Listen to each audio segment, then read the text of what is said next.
Hello and welcome to Warren Thornton on Patreon. Warren Thornton, and of course, we have with us tonight former ambassador to many countries in the Middle East. Also, a member of one of the high-ranking members of the Workers' Party of Great Britain. Author, I mean, you name it, he's done it all. Peter Ford, former ambassador. Welcome to the show again, Peter. I was ambassador in Bahrain and Syria, but I served previously in several posts in the Middle East. I was given time off for good behavior. I had a few years in Paris and a few years in Singapore, so I'm not ignorant about the Far East. No, and it's absolutely brilliant to have his expertise on the show tonight. We're going to get on with the normal news, and then we're being joined by Lembit Öpik, former MP, a big fan of Peter's, a former MP from the Liberal Democrats, who's going to come and join us for half an hour. And then we're going to talk about what we did today in Manila, where we went and saw the Russians, we went and saw the Chinese, and we'll be getting into all the machinations of everything that's happened there. But what we are going to do for the first half an hour is we're going to go through some of the stuff that has hit the news today. And of course, there are many things indeed that are coming up. So let's begin the show.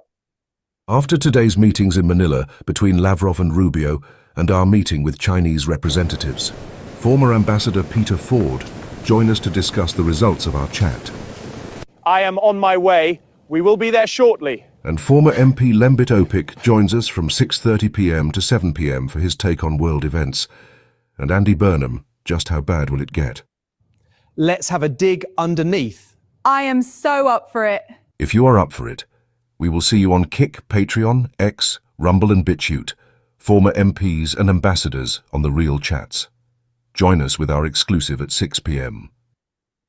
And there we are. And of course, we must say a massive thank you to all those people out there, not only that take part in this show, but all the youngsters who watch us on Kick. It's quite incredible how many actually do. And of course, there are lots and lots that we've got to talk about today. We're going to talk about some of the things, shall we say, that is quite, or definitely seems quite crazy. And of course, we have to talk about this. Let's have a look at this.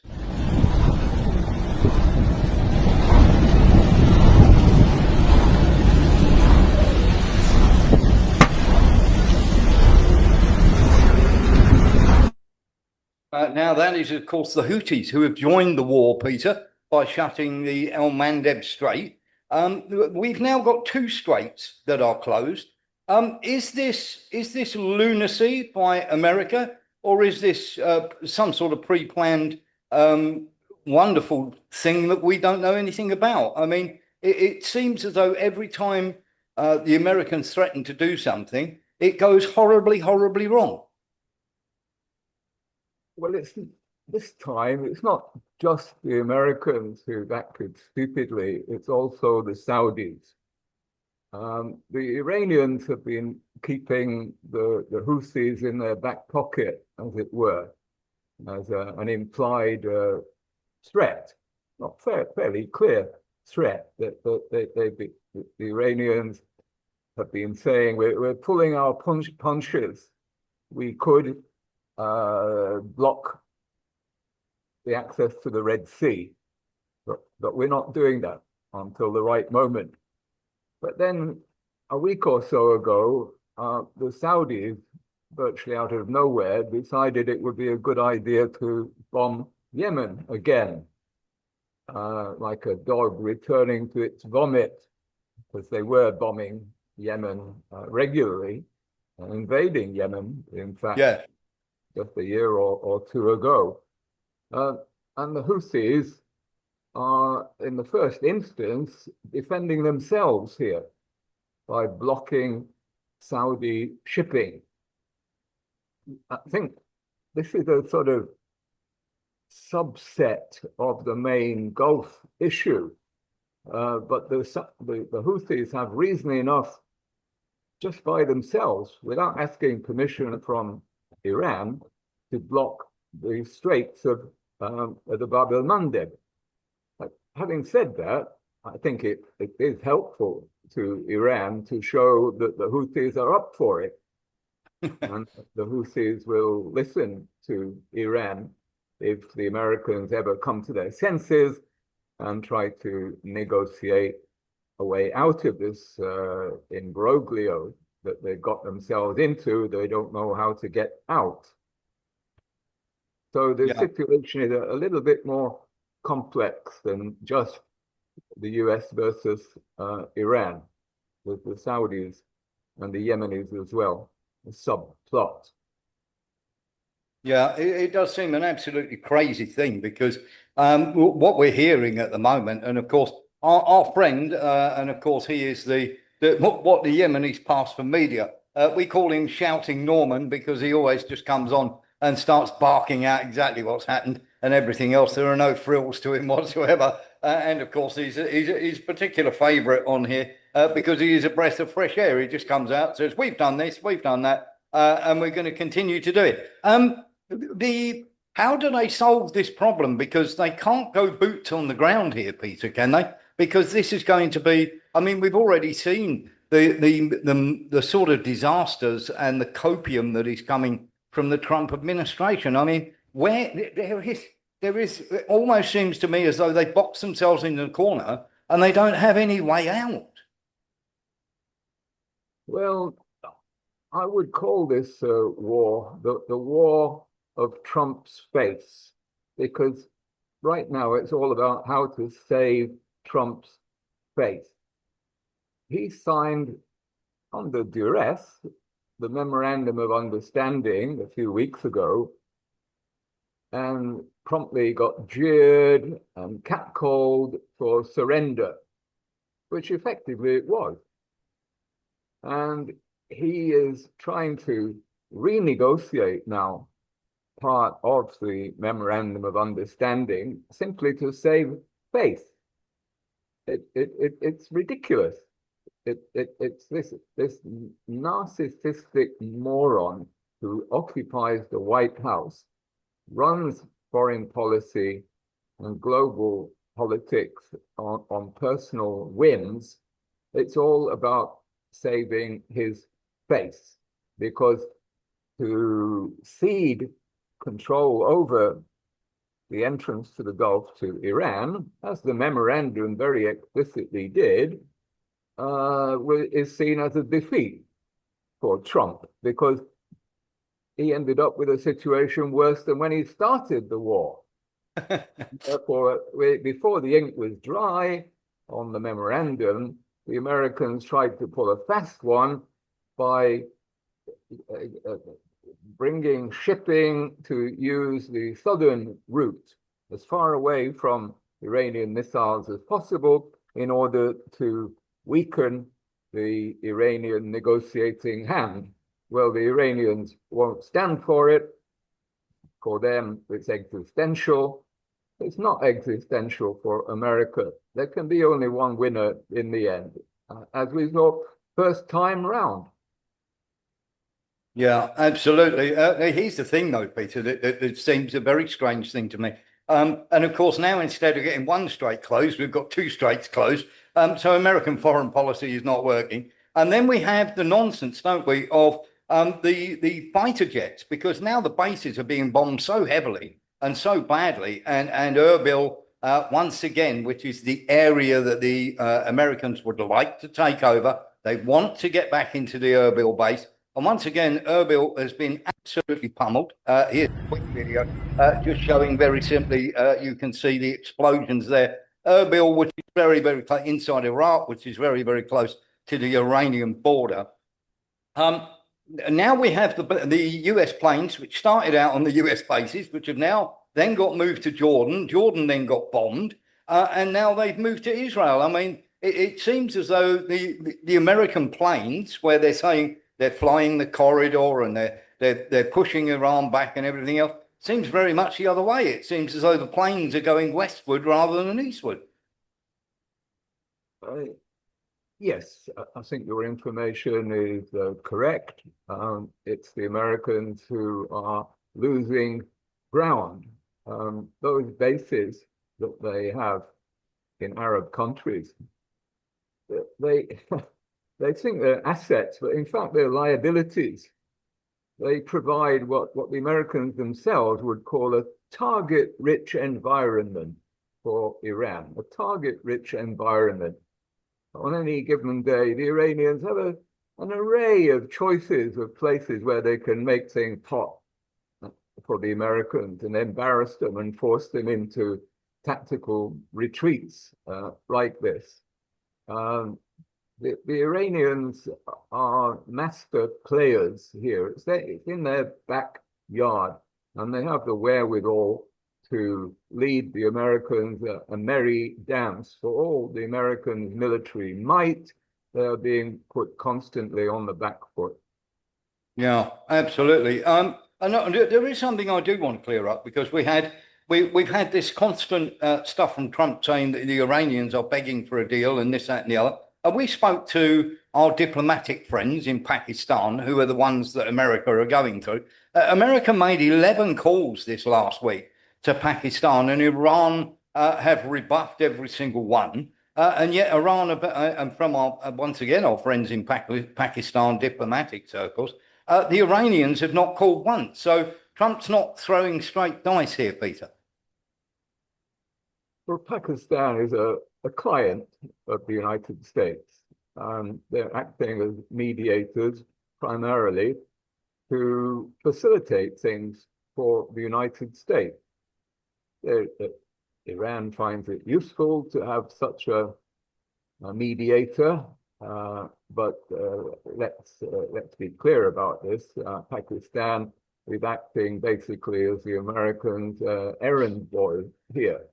But Iran doesn't want to prolong this conflict more than necessary. They will welcome any way out. They don't care if Trump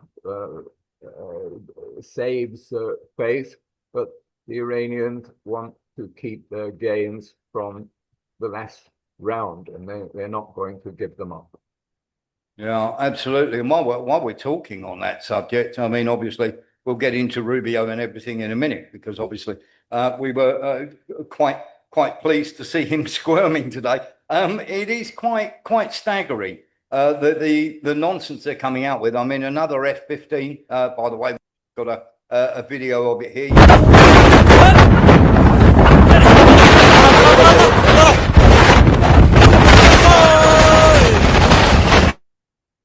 Another F-15 has gone up today. So that they're sort of not moving the plane. Every time they sort of try and sneak back into Erbil, or they try to sneak back into the Jordan air bases and everything else, they're getting blown up. Now, you've been an ambassador in quite a few of these Middle East countries, including Bahrain and everything else. How are they going to be feeling about America's inability to protect them, given that they've given up, if you like, their security to America, and of course America aren't able to protect them? Well, it's not just that America is unable to protect them, but they've become targets because of America. It's worse than their worst nightmare. They welcomed the American presence over the last 20, 30 years, in some cases, as in Bahrain, replacing the British. And the calculation was that Iran would be kept at bay by the presence of these bases. And of course, the Americans weren't interested in protecting the so-called allies. They wanted to be ready to attack Iran. So there was a profound misunderstanding right from the beginning.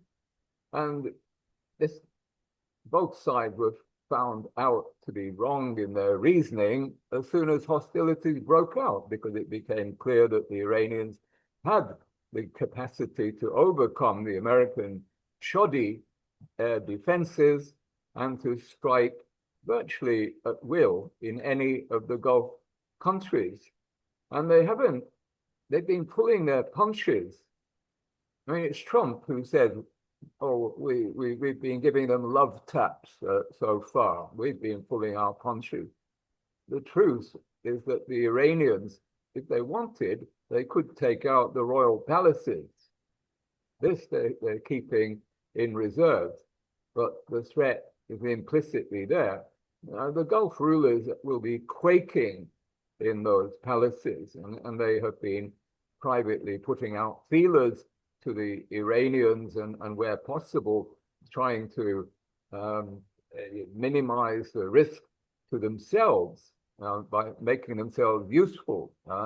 Oman has had some success with this, making itself useful. But the Omanis played footsie with the Americans over this use of the Omani corridor, and so they're in the firing line again.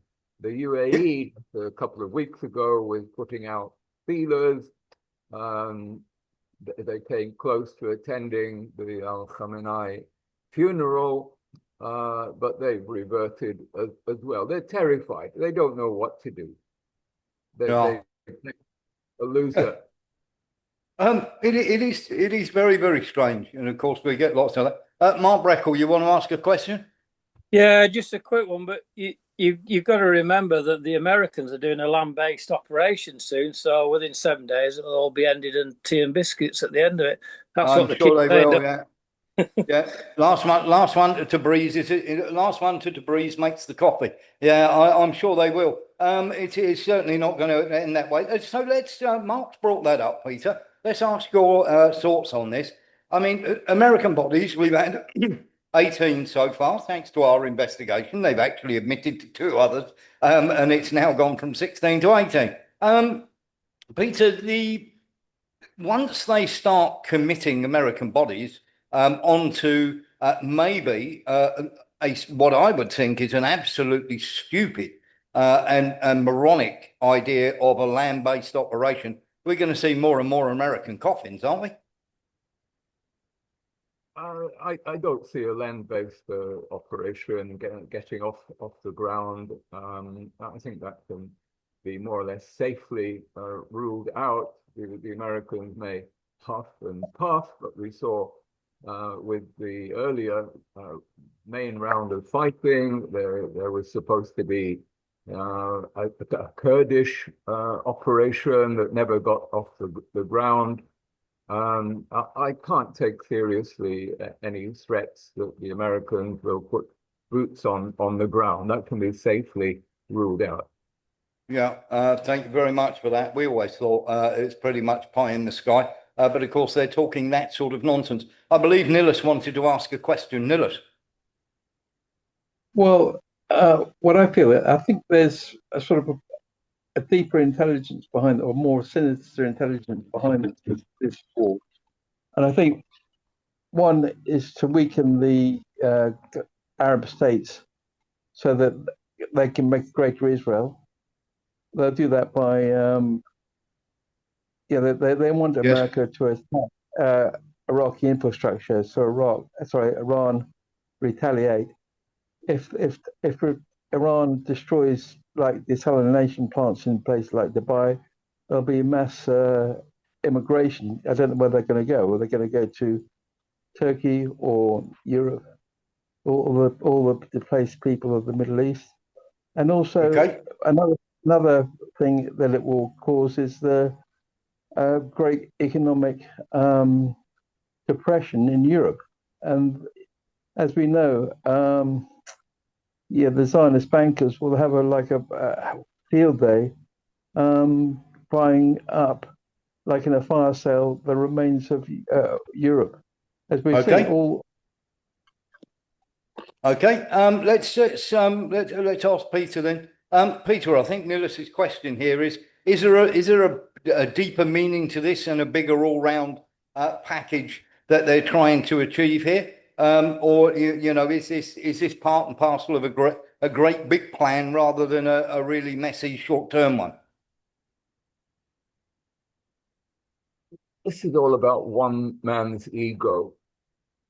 I don't think it's about a big plan.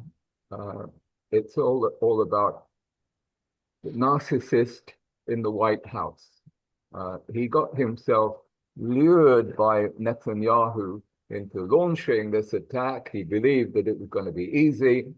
It wasn't. And now it's about saving face. Simple as that. We've seen in the main fighting that there were not big population flows. A trickle of people went from Iran to Turkey, but there was never a serious prospect of major population flows being kicked off. No, this is a limited military operation with just one issue here, saving Trump's face. Okay. Limited operation seems about right as well, of course. And talk about limited. Trump has turned around and warned the Houthis. This seems, if we're going to hit the Houthis and this, that, and the other, but they've been supplying Saudi Arabia with missiles to do that day after day after day for a couple of years, Peter. This is not going to bother the Houthis at all, is it? It shouldn't do, but that bilateral relationship is quite complex. The Houthis are not above goading the Saudis, and there was a little bit of goading going on that led to the Saudi bombing, but it's not going to change anything now. It's just added a new layer of complication to the wider situation. I suspect it's not welcomed that much by either the Iranians or the Americans. But talking of the Saudis, let's not overlook this new nuclear agreement that was signed a couple of days ago in Washington when the Crown Prince met Trump. Yes. I can't forgive the Saudis for going there and doing this. If there's one country in the Middle East that doesn't need nuclear power, it's Saudi Arabia. Yeah. The country that has most oil and gas reserves. It's a total nonsense. And they're only doing it to curry favor with the Americans because it's promising billions of dollars to American corporations. And now a big spanner has been thrown in the works today by Trump, saying it's all conditional on Saudi normalizing relations with Israel. Well, that is not going to happen. I've been trying to tell people this for at least the last 5 years. They're always saying it's just round the corner. Saudi is about to normalize. I tell them, look, I've lived there. Saudi is a serious country, more than 20 million people. It's not one of these jumped up little Gulf principalities. Public opinion counts for something in Saudi, and public opinion runs strongly against Israel. There is no way the royal family, even if they were keen to do so, could normalize relations with Israel without at least some semblance of a Palestinian state being created. And that's becoming less and less likely. So this nuclear deal looks like being blocked and going nowhere, and being a complete waste of time. So are the people who are frightened at Saudi Arabia and this nuclear thing to do the enriched uranium, is this just to try and frighten the Middle East into the fact that to frighten everybody or kid everybody that Saudi might do this enriched nuclear, enrich uranium and everything else, and eventually get a nuclear weapon themselves? Is this just all pie in the sky? Is this just to try and frighten Iran, or some sort of different play, if you like? It's a charade. No one seriously imagines for 1 second that Saudi Arabia could develop and use a nuclear bomb. I mean, just articulating it is enough to show that it's stupid. It's not. No one wants it or dreams of it. It's not going to happen. Saudi thought that it would please the Don, that it would help him to perhaps to climb down from the situation with Iran. He would have something to show, something positive to show, and that's how it was presented yesterday. But no, who's crapped in his own nest by introducing this condition about recognition of Israel, because he's obviously being called to order by his boss in Jerusalem. Okay. Nilis, you've got something you want to ask? Yeah, I heard today, and I don't know if it's true, if it's been verified, but I heard that the US Senate has passed a bill that unites its military with the Israeli military. And apparently only one Republican senator voted against it, Senator Massey, and 5 Democratic senators voted for Yeah, it. we've got the passing the 1.5 trillion bill to come up a bit later, Nilla. So we will tackle that. We do have a piece on that, so we'll have a look at that. Lee Williams. Just a quick one. Is it anything to do with BlackRock in any regards? Well, BlackRock are always in there, aren't they? Let's face it, when it comes to, how can I put this as nicely as possible? When it comes to financing and hedge funds and everything else, of course, that's always up there. The Saudis have got another problem because, of course, we reported this the other day and nobody was paying any attention. Nobody gave it any thought whatsoever. And it turns out now that once again, they have to admit that we were right. The Saudis, of course, the Iran strikes on CIA facilities prompt questions about the Russian role in Saudi Arabia. This is on the back of the report that we put out that, of course, the Saudi Arabians was literally, we showed you that fire in the building, if you remember, where 2 CIA operatives were killed. And, of course, the Russians have dismissed this as nonsense. It does seem, though, with the attacks that happened in Jordan, which were very, very targeted, Peter, that the Iranians are getting first-class intelligence. How are they doing that? Well, some reports indicate that it's Chinese satellites that have been helping them. And I find that credible. Both China and Russia have good reason not to want to see Iran defeated, because that would only encourage the Americans to come after them. And it suits both of them to keep the US tied up, bottled up in this conflict in the Gulf, just as it suits the Americans to keep the Russians tied up with Ukraine.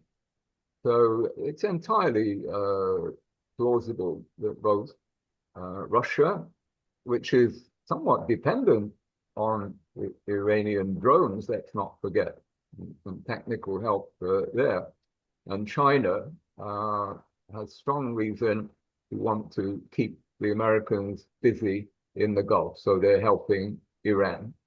So yeah. What's America going to do about it? Nothing much. Does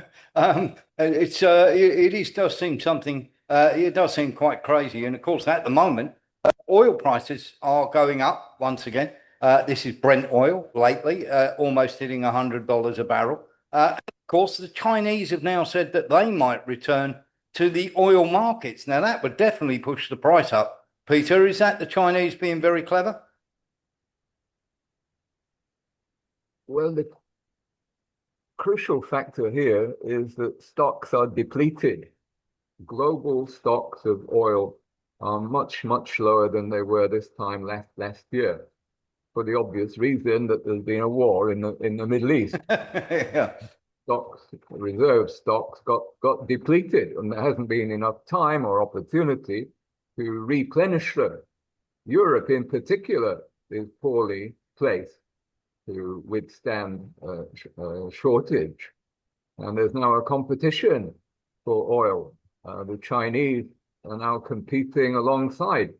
The Chinese were getting oil, let's remember, from Iran. A number of tankers had got through, and they were all, I think, destined for China.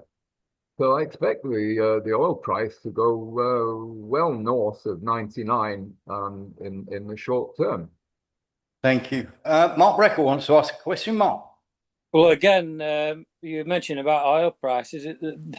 The oil prices are going higher in Ukraine because of the bombing, and the Russian ones are going high. So it's a global thing at the moment. So I was talking to a guy at the petrol station, and even his fuel's having to be put up. So I'm afraid it's going to be one of those that everyone's going to suffer in the next couple of months, I think. Yeah, thank you very much for that. Let's get into this now, because I do want to talk about this, because the greatest nonsense that is being put out, and it is, and we've said this over and over again, and we're going to repeat it one more time. And we are talking, of course, about the nonsense that comes out from the US military regarding Natanz. Now, this is or Pickaxe Mountain, as they like to call it. Now, they put out a complete load of rubbish about this. Anybody who actually has been lucky enough to understand what is underneath this Pickaxe Mountain, this Natanz Mountain, where they're saying all this, shall we say, all the enriched uranium is complete nonsense. So first of all, we had that American stupidity of them trying to set up a base to then try and get into Natanz to get the enriched uranium based on Israeli intelligence. It is not there. These blast doors and everything else are absolutely right, but they are much deeper, and there are blast gullies and everything else. Whoever put together this photograph, it is completely made up out of nothing, because there are blast trenches and everything else that, of course, deflect away the blast of anything being hit. And it is almost impossible. It is a lot deeper than 100 meters, by the way. And of course, the one in Yads is over 1,200 meters deep, which is almost, almost incredible. But it is impossible to even put blast gullies in there, because the rock is so dense they can't get through. And we have just found out that the author of the Natanz, this Natanz nonsense, of course, is a gentleman called Ronman Goffman. Now, Ronman is the head of Mossad, by the way, and he is the author of all where this originally came from, Peter. Even the Iranians have turned around, Peter, and said it's simply not there. As if you had this failed attempt where you turned it into the rescue of a pilot, where you lost 8 helicopters. In fact, they lost 11 military aircraft in one day trying to set up this rather silly charge towards Natanz to go and capture the enriched uranium and then run away with it. Then it turned into this pilot rescue. And once again, the Americans are being sucked into the fact that they think the enriched uranium is buried underneath this mountain, and they're going to bury it by dropping loads more ordnance. And once again, the Israelis seem to be leading them down the primrose path. I can't believe it. Are the Americans stupid enough to fall for it a second time? I think this, again, may be related to saving face. It's a sort of low-hanging fruit. What do you do when you don't know what to do? Bomb anything remotely nuclear in Iran. It makes Trump look good.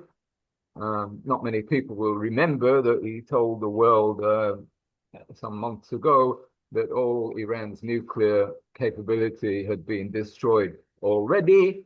I think it's just performative. It's not military, it's not tactical, it's not strategic, it's performative, it's optical, it's cosmetic.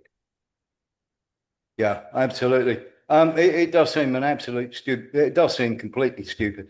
But of course, as I say, you can fix ill-informed, Peter, but you can't fix stupid. That's the problem. And of course, there are some very, very stupid people out there. We're going to have a little look now at what Lavrov had to say. Let's have a little look. Sit back. There's about 6 or 7 minutes of this. But it is interesting to hear what Lavrov has got to say here. In the West, in particular in Washington, some people are saying that Russia and China are directly supplying the weapons to Iran, the very weapons that they are using to attack the American facilities. Well, it's pretty embarrassing to listen to this, to hear this even. I leave it up to those who invent these kind of things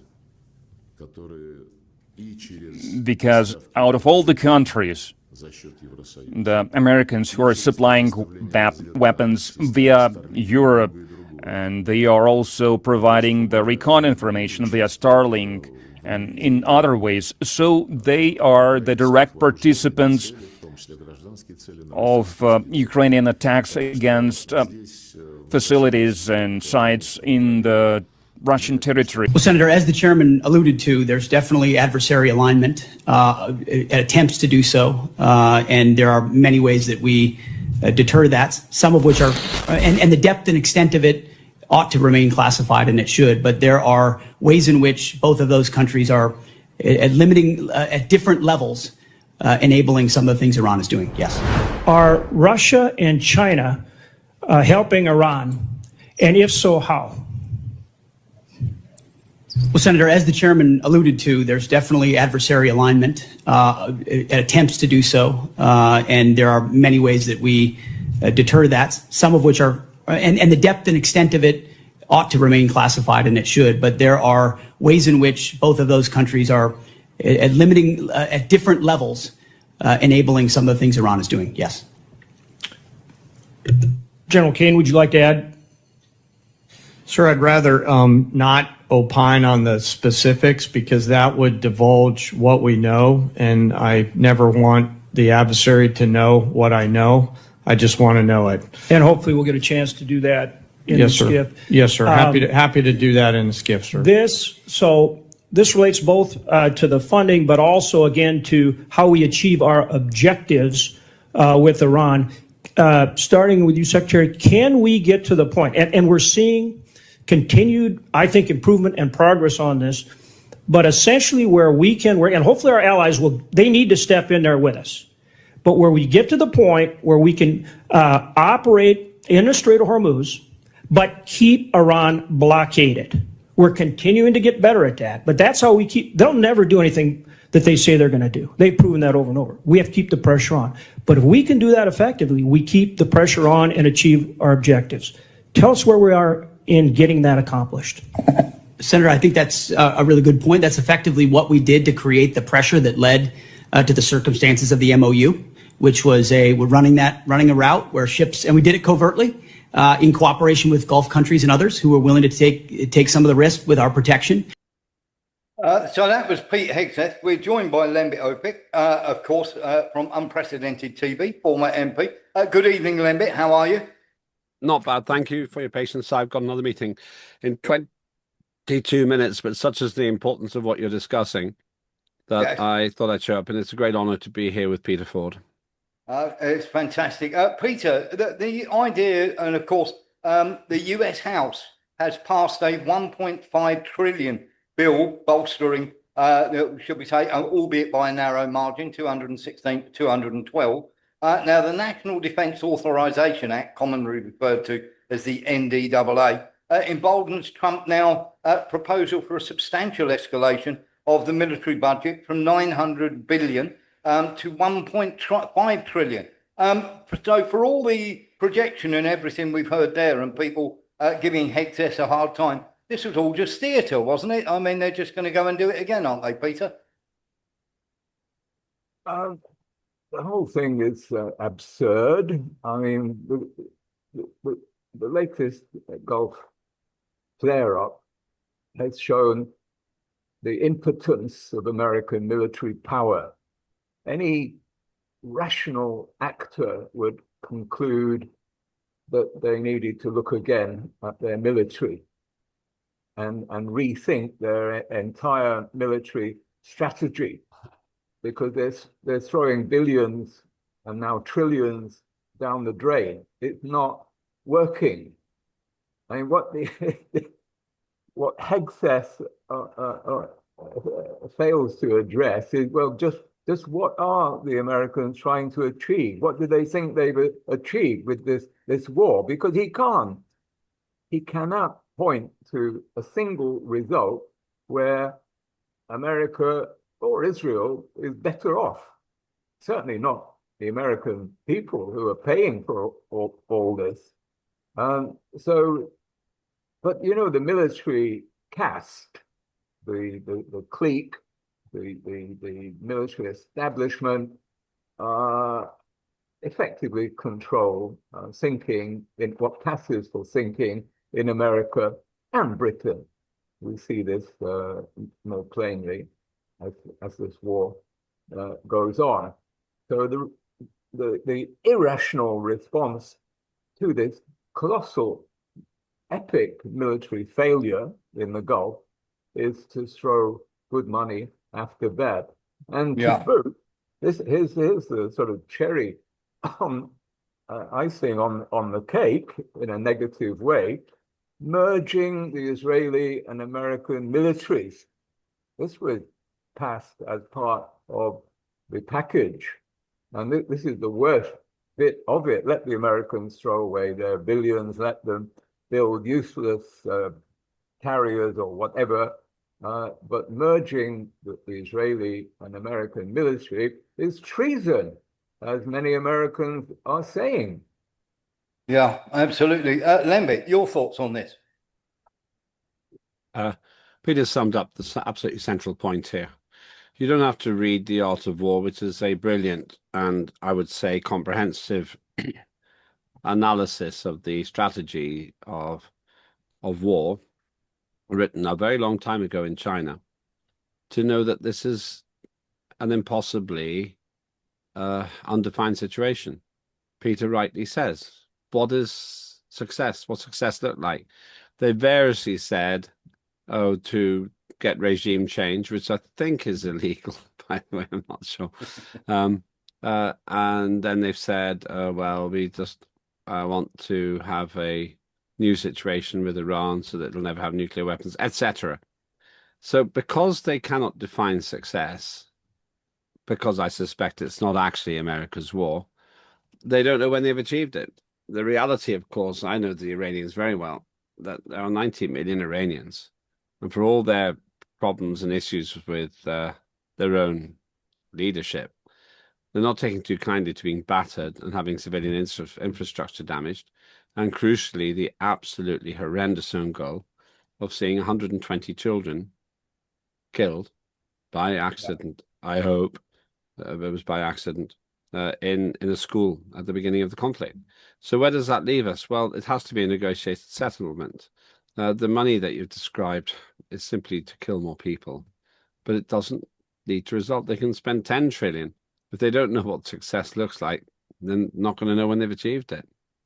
Absolutely. Mark Breckle, very quickly, because we've only got Lembit for about 20 minutes. Yeah, just a quick one more. Do you not think that America's a double standard? They've got troops.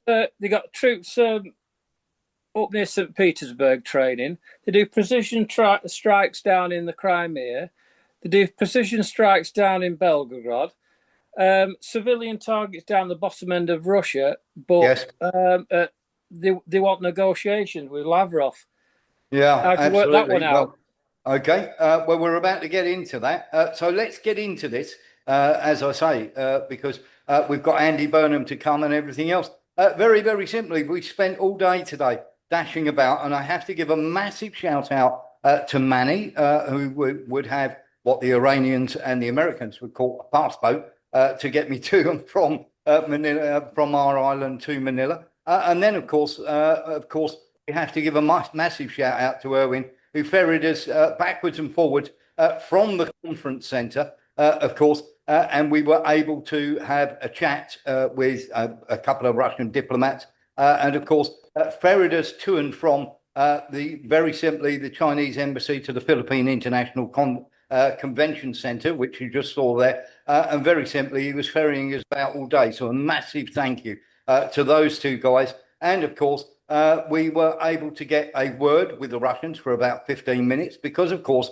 Lavrov really laid it on the line and really laid into the Americans. And, of course, they come out with a load of rubbish. This is Lavrov leaving the Philippines International Centre in his car.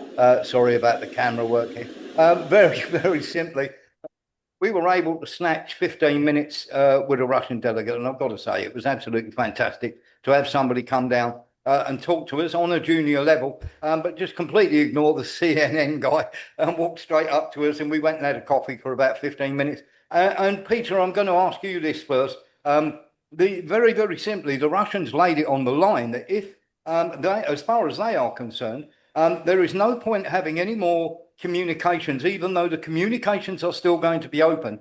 But they blame America 100% for the deep strikes with drones going into Russia. They know that this is American intelligence doing this. And as Mark was just saying there, the double standards that the Russians are absolutely furious about. And they laid this out, I am told, by our chap that we had a coffee with. They laid this out in no uncertain terms to Marco Rubio today, that America, if you want to have a dialogue, and Alaska was a complete joke as far as they're concerned, that they've got to show much more than they are. And of course, the situation of having a negotiated settlement with Ukraine is on the table, but it's going to be on Russian terms. Lavrov was very uncomfortable. And of course, it only lasted 35 minutes, so we didn't get a longer chat because he suddenly got a text message and had to go. Your thoughts on this, because Russia now are very much going down the line of hardball, as soft as their language may be. There was no doubt today what we were being told, that the Russians are very much taking a hard line and they're going to settle this on the battlefield unless America do something really drastic here. Who are you asking? Peter, sorry. Yes, the Russians have a problem, don't they? Things have not been going that well for them. And much of it is down to this US intelligence, which facilitates the deep Ukrainian strikes deep into Russian territory, which are hurting. So it's hardly surprising that Lavrov is angry. Hardly surprising that the Russians have retaliated themselves by stepping up their own intelligence support for Iran. And they can do even more, I think, if they want to cause pain for the Americans in the Gulf. They have an option of how to do it there with this hot war, Iran welcoming any Russian assistance. We have to remember that the whole politics is domestic politics. It's the same in Britain and in America. And what's going on here is Rubio positioning himself to be the next president. Yes. Yeah, I very much think so too. I think you're right. It's down to Rubio and Vance. And Rubio is putting himself across as the hawk, the military hawk, the guy who's tough with Russia, tough with Iran, and friend of Israel. Classic Republican stance, and one which has always succeeded in the past. And Vance is in the other corner on Iran, where he negotiated the memorandum, where he's met the Iranians, and he's not been afraid to take issue with the Israelis for stirring things up. So partly what's going on here is American domestic politics. Yeah, absolutely. Lembit, I'm going to come to you on this issue because we're just going to hear from Rubio here, who of course looked very uncomfortable at this. Mr. Rubio, will you ask the Foreign Minister today about Russia helping to target U.S. troops? Is Russia helping Iran target Americans? Ms. Lava, when will Russia stop its war in Ukraine? Once again. Okay, thank you, press. Thank you, guys. Thank you. Speak louder. Time to depart. Thank you, press. All right, guys. Now, the Americans quite clearly didn't want to answer this question, Lembit, and of course, why shouldn't the Russians help Iran if the Americans are helping the Ukrainians launch long-range drones into Russia? Yeah, I don't read too much into what we saw there because it's just people sitting in a room. The question you ask is salient, nevertheless. People help their allies, and Russia's helping its allies. The big picture here is, as Peter said, and really the central thing in all of this is simple. When it comes to Iran, nobody knows what they're really trying to do. They're stuck, they're trapped. And it's a really difficult situation for America to get out of. When it comes to Ukraine, we all know that the problem here is that the West betrayed a promise, a very important promise, about not extending NATO to the east, made in 1990, 36 years ago. As a result of that, we're now in a situation where the United States is in a lot of trouble. But Trump has pulled himself out largely of the Ukraine war. He's turned it into a revenue stream instead of a cost center, in my opinion. But the idiotic, poor quality European politicians don't seem to understand this, and they continue pouring bad money, good money after bad. Where do we stand on it? And I tend to look at Iran, the Iran situation and the Ukraine situation together, because it's roughly the same protagonists on both sides. The situation has to be negotiated in both cases. If we don't negotiate the situation in both cases, then the killing will continue. And although you get Western headlines about the damage that Putin is experiencing from all the various bits of attack, the reality is Ukraine has been absolutely catastrophically lethal for primarily the fairly young male population in Ukraine. And Iran has been a failure because success was never defined. And that old rule, never fight in two fronts. They're fighting essentially the same foe on two fronts. Now, we know you've only got about 6 or 7 minutes with us, Lembit, but we couldn't leave you without this. And Lembit, I'll come to you first to comment on this. Of course, the sublime to the stupid.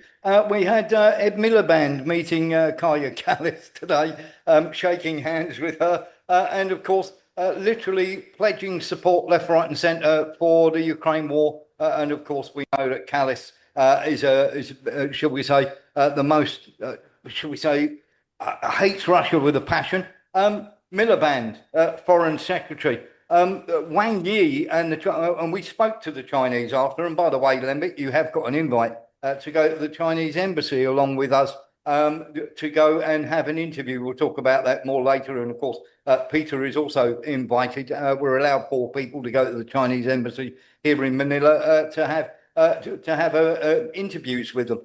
Very, very simply, Wang Yi or his Chinese counterpart, they see this and they always have a look at these people. And I was told by our Chinese contact today, we spent half an hour having a coffee, and he said these people are rather, he said if they're not entirely stupid, then they're utterly corrupt. What's your thoughts on this, Lembit? Primarily the stupid. Ed Miliband is a scientific ignoramus. He thinks that human-generated carbon dioxide wags the dog of the climate, even though, roughly speaking, the human race adds 1 atom per million to the atmosphere of carbon dioxide every decade, roughly, very roughly. That's not going to be making a difference to the atmosphere. Well, I wouldn't have given him the job like Foreign Secretary because he's going to carry on his idiotic misunderstanding of basic facts there.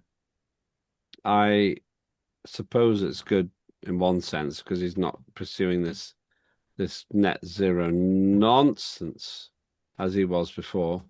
But the downside is that we've actually got him in a position which is externally focused. We're not going to be taken seriously if Ed Miliband remains in that job for any length of time. Let's look at how absolutely abysmal a job his predecessors did, not least David Lammy. You can't even get on with a taxi driver by the sound of it.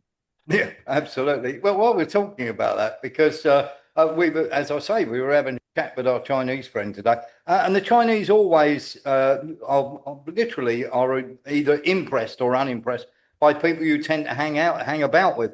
So, of course, Ed Miliband met Wang Yi, the very, very, shall we say, erudite Chinese diplomat. And we were speaking to our Chinese friend after, and they were saying, Peter, that literally, this is a guy who has just met with Kaya Kallis. And of course, Kaya Kallis is the person who actually managed to knock over a cup of coffee onto Wang Yi while she was negotiating, and got very, very annoyed because she wouldn't harden because Wang Yi wouldn't condemn the Russians and everything else.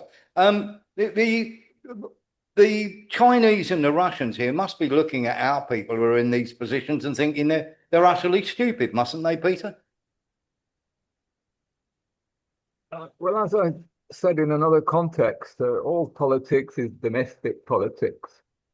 And what's going on here with the appointment of Miliband, I think, is that rather astutely, Burnham has moved him away from the place where he was doing tremendous harm, the number one responsible person for Britain's deindustrialization with his crazed net zero obsession.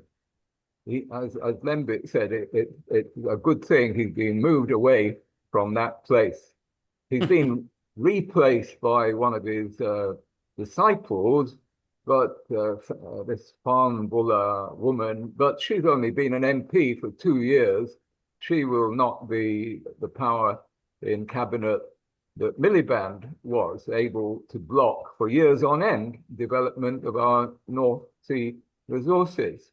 And we're already seeing concessions on net zero. The North Sea, two of those big projects are going to be okayed, and some money, some $200 million is going to be stolen from the international aid budget for net zero and given to the buses to fund the £2 bus tickets. So it's quite astute of the new Prime Minister. He's not stupid. He has a sort of low cunning, a low political cunning. And I see the same thing with the appointment of the Defense Secretary.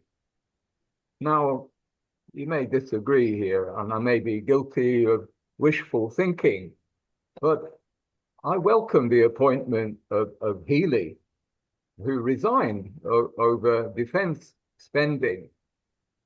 Burnham has astutely removed him from the back benches where he would have been a constant irritant, wittering on about defense spending, and put him in a place where he has to get real, where he has to balance defense spending against the other imperatives and impossibilities. So there's never in history, I think, been a Chancellor of the Exchequer who was keen on military spending, or more keen than the Defense Secretary. And I don't get the impression that West Streeting is particularly keen on spoiling his reputation and his career by sacrificing welfare for warfare. So again, I think Burnham's being quite astute with these appointments. Lembit, is Peter correct? I know you've only got a couple of minutes, and thank you for coming in today, Lembit. Is Peter correct? I mean, Streeting's resigned once. He can't do it a second time, can he? He won't either. Streeting only didn't stand for leader because he couldn't get the right number of people. That's literally why he failed. I think Streeting is weak and not really credible in the position he's in.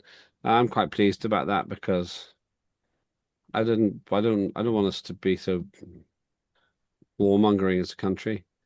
John Healey is boring, and therefore it's good that he's become the Chancellor. You want boring people in that position.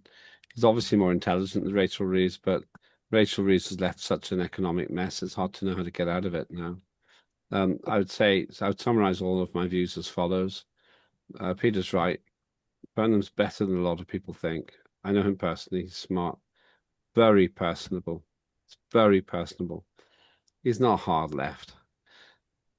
If he makes hard left decisions, it's because he's somewhat in the pocket of the people who got him to become Prime Minister. But actually, he'll do better than Ben Starmer. I think that Labour will probably be ahead in the polls in a month or two. Whether they can sustain it is somewhat dependent on what happens to reform.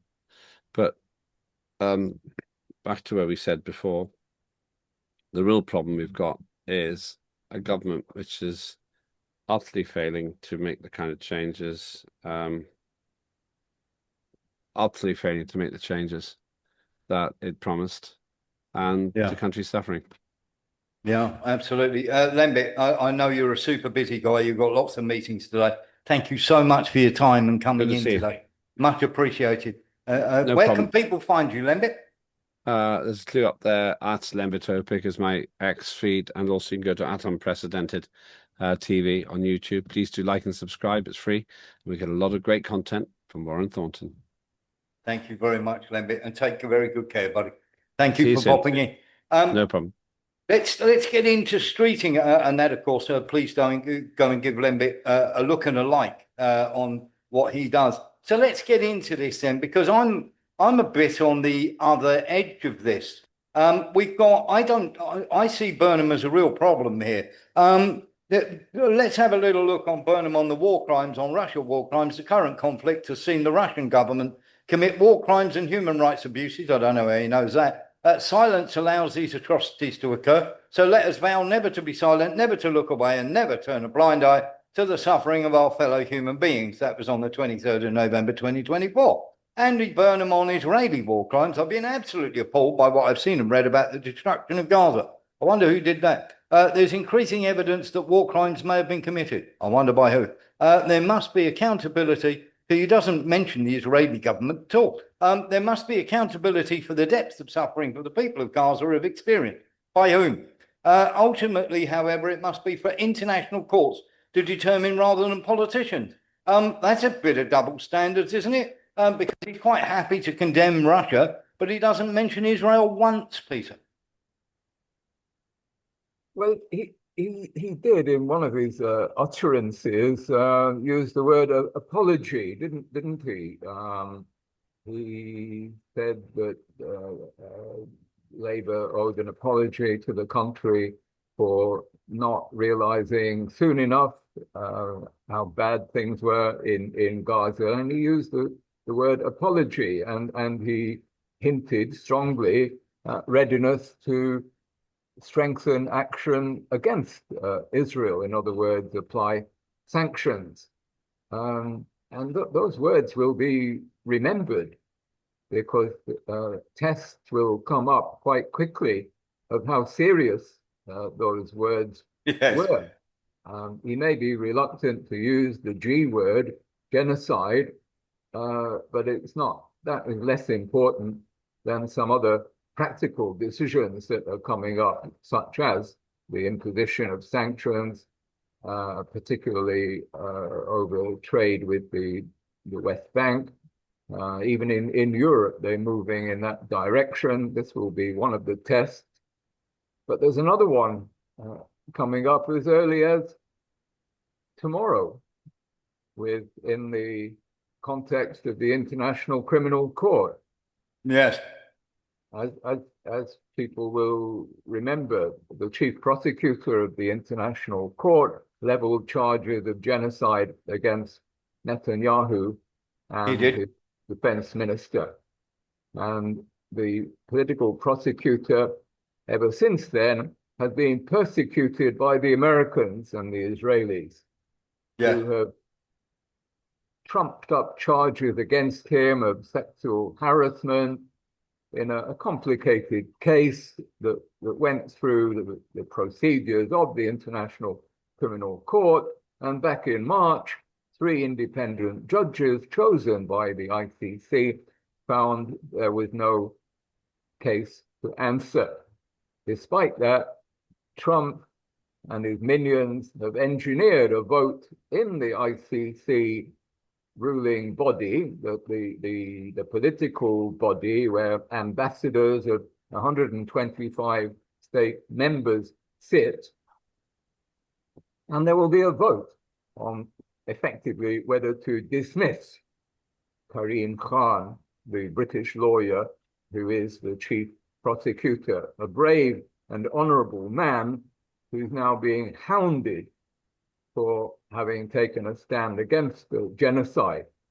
And Andy Burnham and Ed Miliband will have to give instructions to the British ambassador to the ICC. I no doubt they will try to sit on the fence, which is Burnham's standard operating procedure. That will be abject cowardice. We mustn't let them get away with it. They either stand on the side of Netanyahu, Trump, genocide, Israel, flouting international law. And let's remember that if this case goes against the chief prosecutor, how will the ICC ever recover credibility?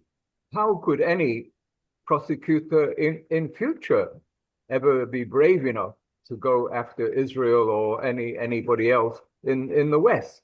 It's the end of the ICC, this vote, if it goes in favor of the Americans and Israel and against the noble chief prosecutor. So we must call Burnham to account over this. He can't sit on the fence. He's got to take a stand with justice, with decency, with the chief prosecutor.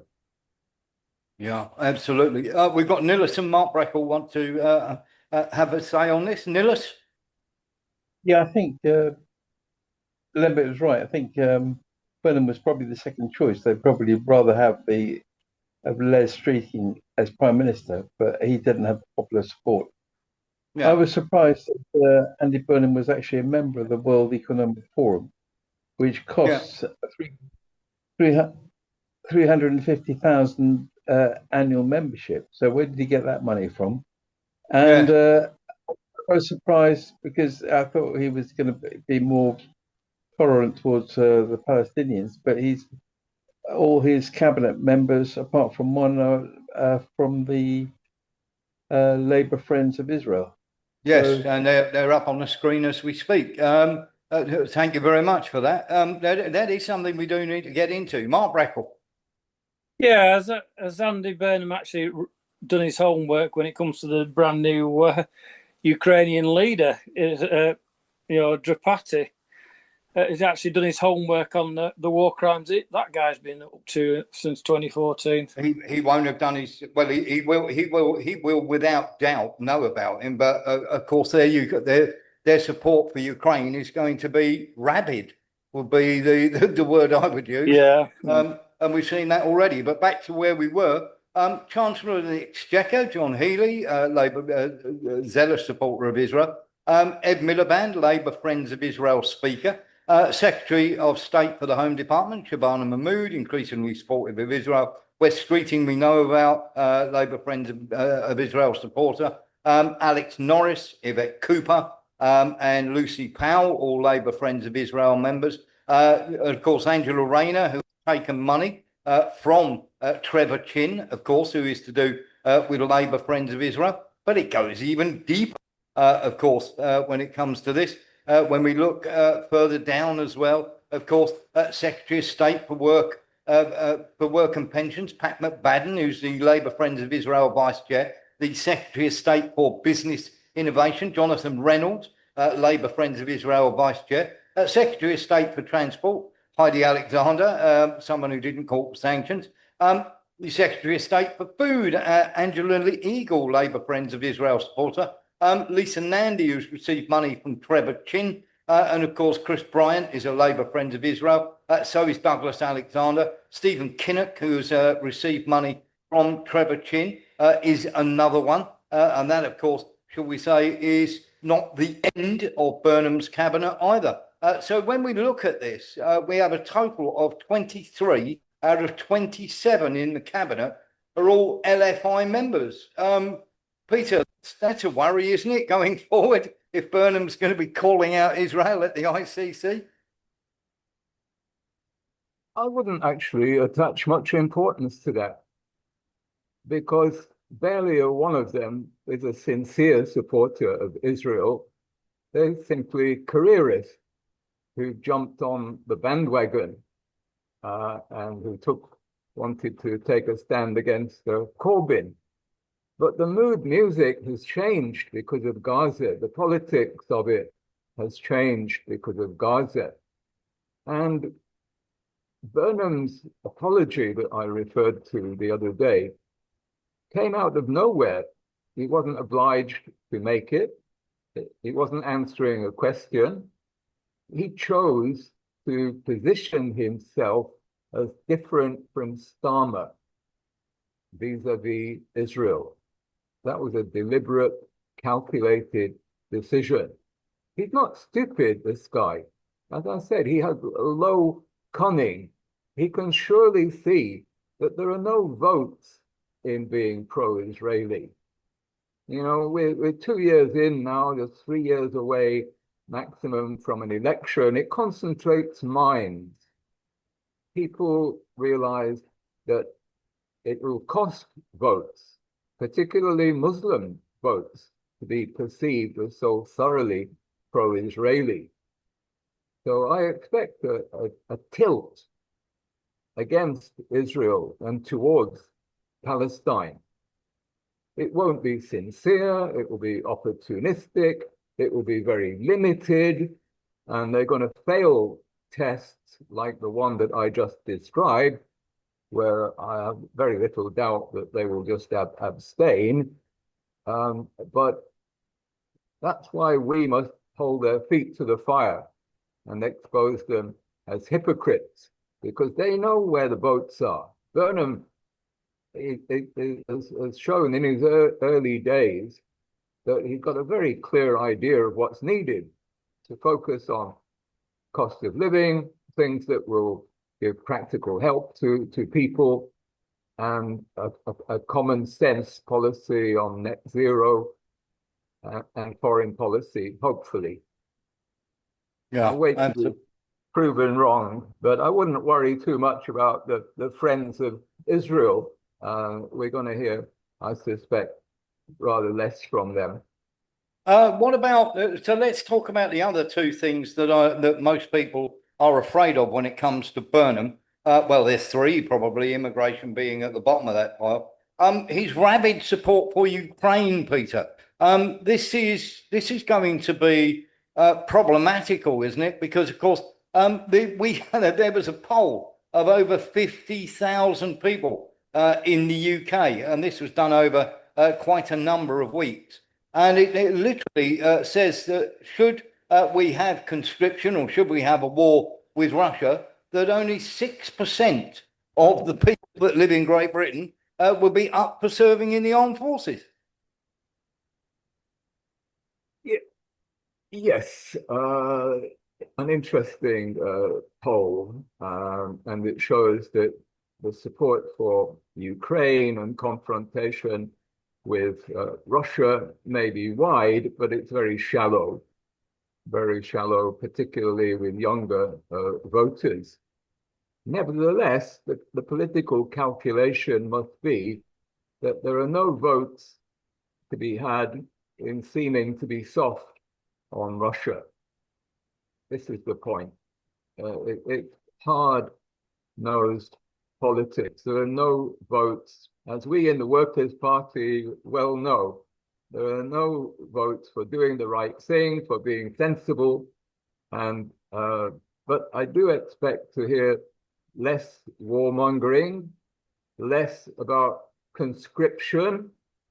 I would expect Burnham to soft pedal all that nonsense that we were starting to hear. I would expect streeting to call to order the ridiculous blimps that we have running the armed forces, the generals and the admirals.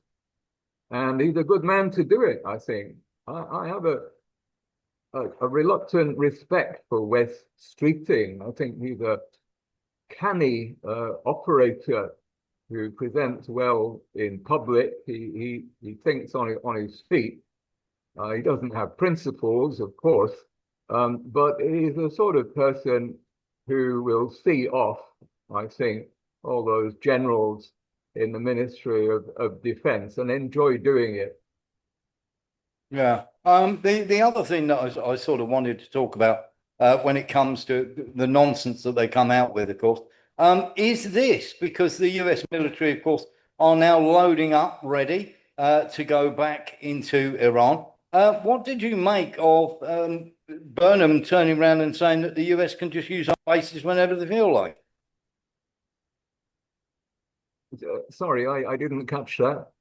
So Burnham, literally, you've got the Americans loading up, ready for another crack at Iran, and Burnham has turned around and said that the US are quite free, feel free to use our bases to load up from and to launch attacks from, including Akrotiri. Yeah, well, this represents no change on the current situation. Starmer had already sold this pass, and it would be expecting a lot from Burnham in his first week to take a stand against it. That would have been brave, and most people, not me, or perhaps you, would call it reckless. Right-thinking people would call it principled and in the interest of this country. But let's be realistic. The vast majority of commentators and opinion formers would tear into pieces. So in political terms, and these are still very early days, it will already be brave if this vote in the ICC, he defies Trump. But it's on a much, much smaller scale than preventing the use of our bases. Yeah, absolutely. I mean, and the talk about this always shocks me, because as a military person who takes a deep interest in the military, the idea that they have of suddenly revamping the defense and having all these new wonder weapons and everything else. They don't even take into account, and the Americans certainly didn't, because they're sending another 90 Abrams tanks to Ukraine. Here's one. And of course, the Ukrainian mud soon sorted out the Abrams tanks very, very sufficiently. We are talking in the UK and America are doing this about selling the weapons. Are we going to see a rollback on this, Peter? Because what we've got is a military that spends money willy-nilly, or a defense budget that wants to spend money willy-nilly on equipment that is overhyped and massively overpriced. Do you see the defense budget being cut more? Well, I think Burnham will quietly row back on those defense spending commitments that were made by Starmer. He won't do it very openly, but he just won't make keen efforts to increase the spending. And I think this has been the remit that's been given to Streeting to hold the line, and the order that's been given to Healy to get real. Now, this is about Labour winning the next election. Doesn't matter what happens in Ukraine. This is about the next election. So Burnham doesn't want headlines about Britain promising more billions to Ukraine. As I said, he's not stupid, this guy. We're not going to be reading about more billions being funneled to Ukraine. I very much doubt. Yeah. Well, let's get into that a little bit then with Ukraine, because this is Sumy in the northern part of Ukraine, or I should say the northeastern part of Ukraine. The Russians are steadily blowing up the gas stations. They've increased the attacks on Kiev, on various other areas as well, including Odessa, and they've now blocked any grain, which of course they were smuggling weapons in the grain ships as well. The Russians have really upped their game in the last couple of weeks, and the fall of Konstantinovka, which is twice as big as Wrexham, about 1.5 times the size of Hull, and then they've captured this. And yet we are still peddling this Ukraine are winning nonsense. And it's quite clear that this is not happening. The big battle for the Donbas is about to start, which is just going to happen just outside of Kramatorsk. And Ukraine have committed exceptionally large amounts of what they have left into this big battle for the Donbas. If this goes horribly wrong, and it will, is my assessment of this, where do people go then with this, especially with the European Union, which we know are congenitally stupid? Where do we actually go with this, Peter? Because Ukraine is at the moment, this is a horse walking around on two legs, and eventually has to be shot, doesn't it? But the Europeans are stubborn enough and stupid enough to keep it going indefinitely, I'm afraid. The same doesn't quite apply for the UK, because we have a new prime minister who wants to win the next election. But the Germans and the French and the North Europeans, the Estonians, all the rest of them, have their heads firmly in the sand. I see no hope there. So the outlook can only be for a frozen conflict. No peace, no war, no agreement. The best that can be hoped is that the war will grind to a halt on the existing lines. That is in this situation, the line of least resistance and the most likely to come about. Yeah. Let's get into this then, because we've had some unbelievable stupidity from Rubio. Let's have a listen to a couple of things he had to say. There was this. Because the price they're paying is very high, despite their tough talk and their flowery language and their stupid Lego videos they put out. I've never seen them, but they put these things out on social media. Despite all that bravado, they are suffering tremendously, and they're going to suffer more until they come to their senses. They're not there yet, unfortunately. Which countries came to you? Oh, I can't. No, very, very simply, I will let you know this, Marco Rubio. Those Lego videos are beating your propaganda into absolute eternity. Let's have a... Okay, these people who are calling us every day, begging, let's do a deal. They send us messages through other countries, third countries. I mean, they're running out of countries to send. Even I had countries here coming up to me, oh, I just spoke to the Iranians, they want to do a deal. The problem is, every time these people do a deal, they either break it, or after they make it, they want to change.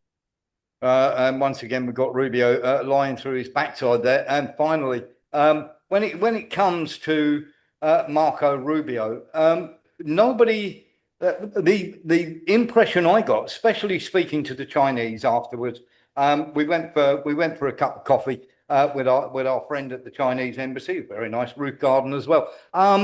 Peter, the impression that we got, and especially of the UK as well, when we got onto the subject of the UK, they see America as just not very sensible at all. And when they were talking about the UK, they used a term I'd never heard before. I thought it was exceptional.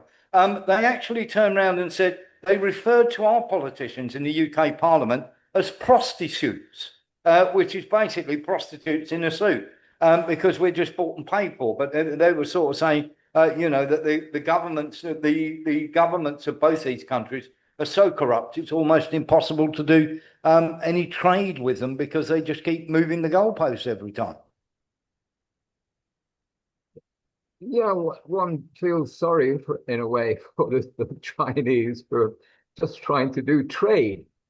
China doesn't seek to expand an empire. It just wants to be left alone as regards its domestic politics, and it wants to get on with trade and investment on a global level. But the Americans are determined to pick a fight, and they're also so corrupt and disorganized, and they have these lobbies that are determined to provoke confrontation with China. But the Chinese are big boys. They know how to look after themselves, including by keeping America bottled up with problems in the Gulf. Yeah, absolutely. So let's talk about that a little bit then, because Trump does have his problems. He turned around and said that he would literally slash electricity bills by 50%. Not only has petrol gone up, but the electric bills have gone up by 18%.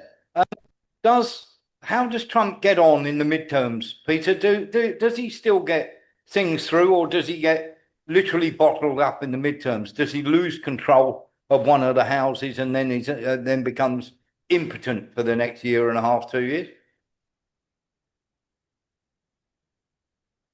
Yes, key number here, 4. gas, as the Americans call petrol, is now over $4 a gallon in old parlance. They use gallons there. And that's a lot for America. We would regard it as dead cheap, but in America, that is a lot. Because in America, they don't pay so many taxes on gas, on petrol as we do. You know, about 2/3 of the price of our petrol is taxes, mainly to support the net zero obsession. The Americans don't have much of that nonsense. So that figure is crucial for Trump. He's got to get gas back below $4, or he will lose out badly, or his followers will lose out badly in the midterms, and he will lose prestige. His MAGA base is already fraying very seriously. The war has very little active support except from the arms lobby and the journalists that they pay, the prostitutes and the senators who will vote for any arms spending. But for the voters, it's a different matter. And Trump is looking at a very real possibility of being a lame duck president in the second half of his second presidency, because he will lose many votes in Congress if the midterms go the wrong way. Yeah, absolutely. Eric had a question or a point to make. Eric? Yeah, I seriously, as an American, I don't see him winning at much in the midterms. I think he's going to lose pretty big, number one. Number two, you guys can expect the terminology executive orders to come up a lot in the next year and a half to 2 years. I'm going to tell you right now. Yeah, absolutely. Peter, of course, we think that Trump is going to be, should we say, making a rod for his own back here. How far can Trump go? Because you've got this China-US trade war, and the Chinese have already turned around and said, by the way, and just to give you a heads up here, I was speaking, the Chinese are really annoyed about the transfer of drones that have been bought by and then given to third parties, basically given to Ukraine, Chinese drone parts to be thrown into the mix against Russia. The Chinese are going to put a stop to that next week. They've turned around and said any country's caught doing a third-party deal where their drone parts end up being shown back to them by the Russians, that country is going to face tariffs like you wouldn't believe.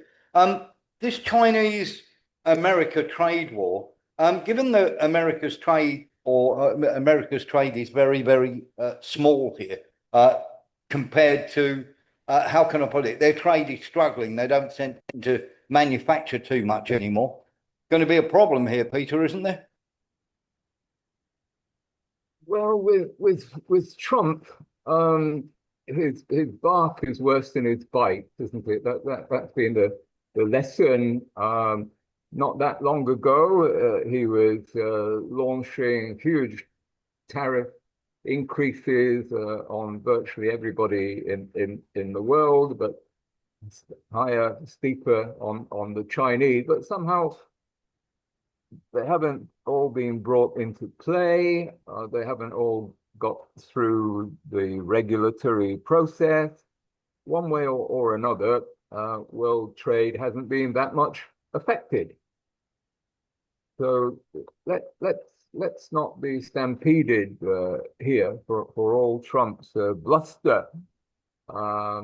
He's not done enough damage to the world economy and to Chinese-American trade for it to become really, really serious.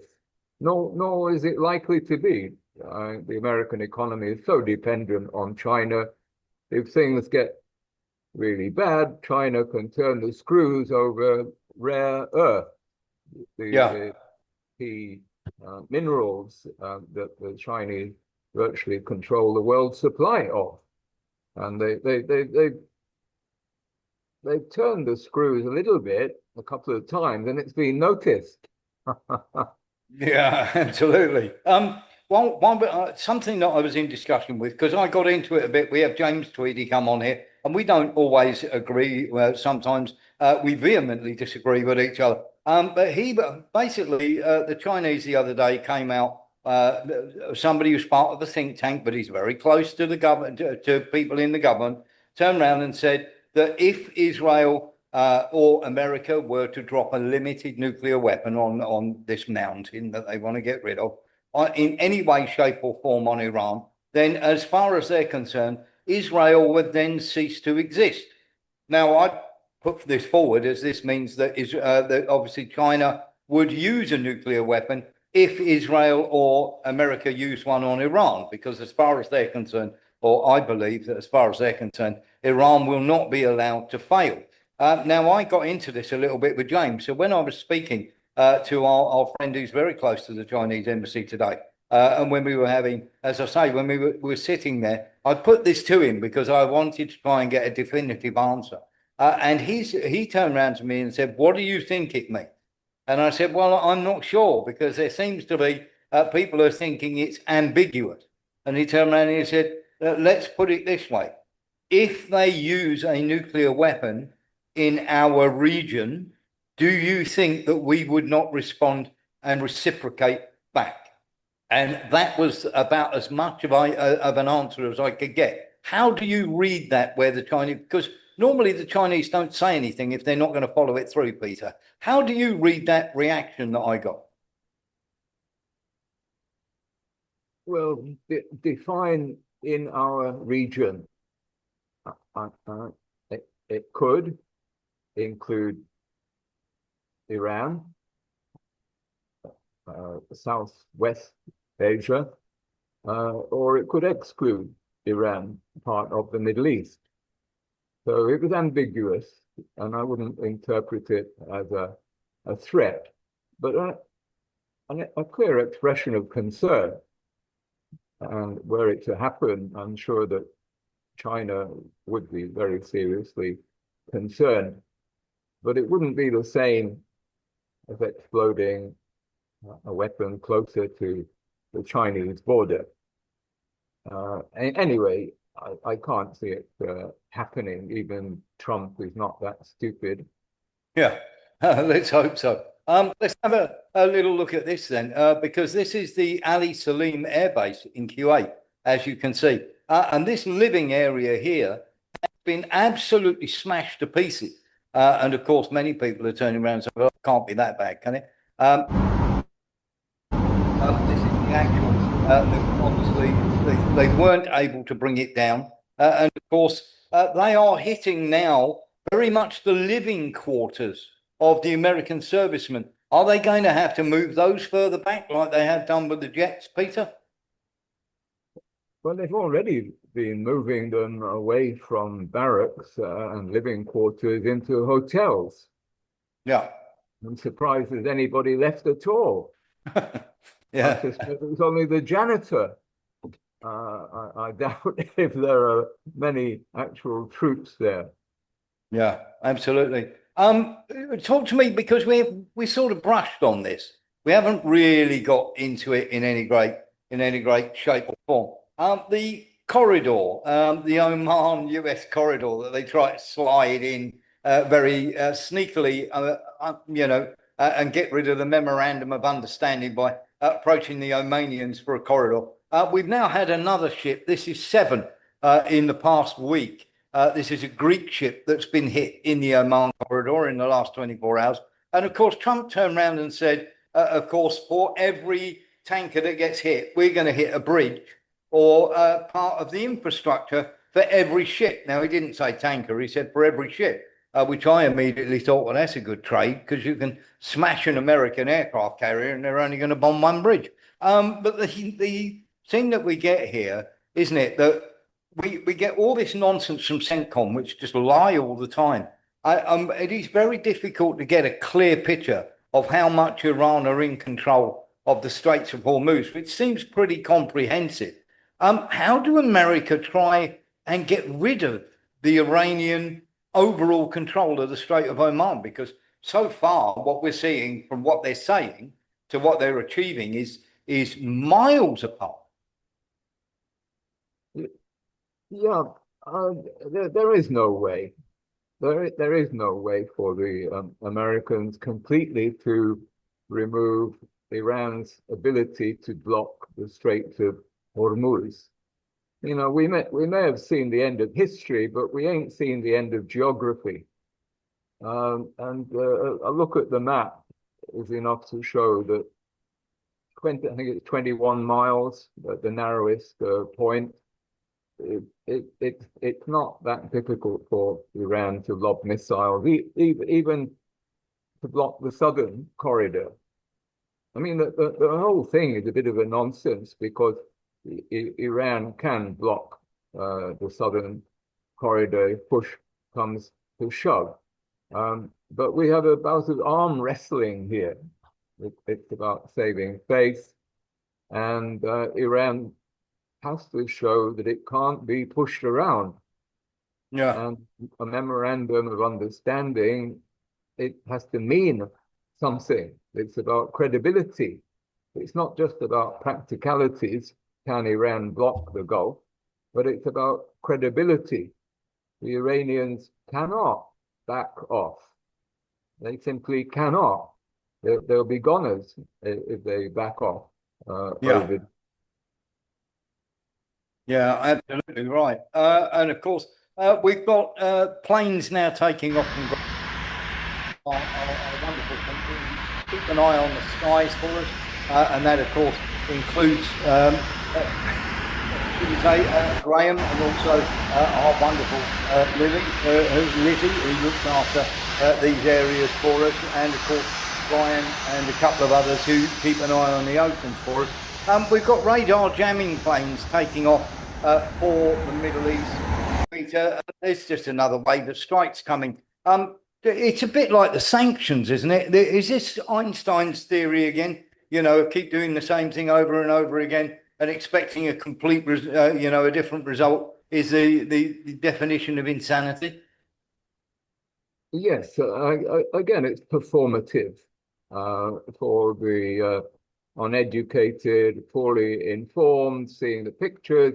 It makes America look powerful. It makes Trump and Hegseth, both puerile narcissists, makes them look powerful. But they're like kids with a Lego set.